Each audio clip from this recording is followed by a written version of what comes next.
ഗ്രാമിക ന്യൂസിലേക്ക് സ്വാഗതം. സർക്കാർ ജീവനക്കാർക്ക് സായാഹ്ന പാർട്ട് ടൈം വിദൂര വിദ്യാഭ്യാസ ഓൺലൈൻ കോഴ്സുകളിൽ പങ്കെടുക്കുന്നതിന് അനുമതി നൽകുന്നതുമായി ബന്ധപ്പെട്ട മാർഗനിർദ്ദേശങ്ങൾ പുറപ്പെടുവിച്ചു. ഉത്തരവിനനുസരിച്ച് ജീവനക്കാർ ചേർന്ന് പഠിക്കാൻ താൽപ്പര്യപ്പെടുന്ന കോഴ്സ് തുടങ്ങുന്നതിന് 2 മാസം മുൻപായി വകുപ്പ് മേധാവിക്ക് അപേക്ഷ സമർപ്പിക്കണം. അപേക്ഷ ലഭിച്ച് 15 ദിവസത്തിനുള്ളിൽ അപേക്ഷയിന്മേൽ വകുപ്പ് മേധാവി തീരുമാനമെടുക്കണമെന്നും മാർഗനിർദ്ദേശ ഉത്തരവിൽ പറയുന്നു.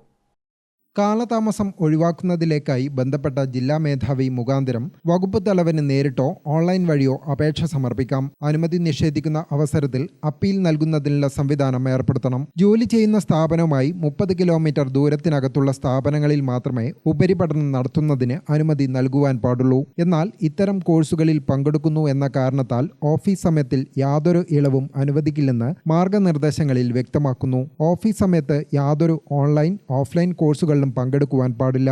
മുൻകൂർ അനുമതി കൂടാതെ ഓൺലൈൻ, ഓഫ്ലൈൻ കോഴ്സുകളിൽ ചേർന്ന് പഠനം നടത്തുന്ന ജീവനക്കാർക്കെതിരെ ഉചിതമായ അച്ചടക്ക നടപടികൾ സ്വീകരിക്കാം.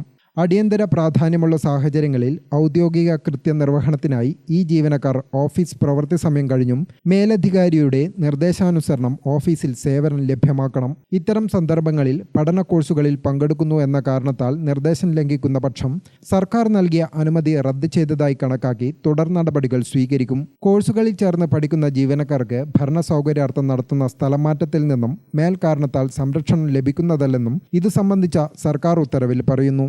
News desk Gramika.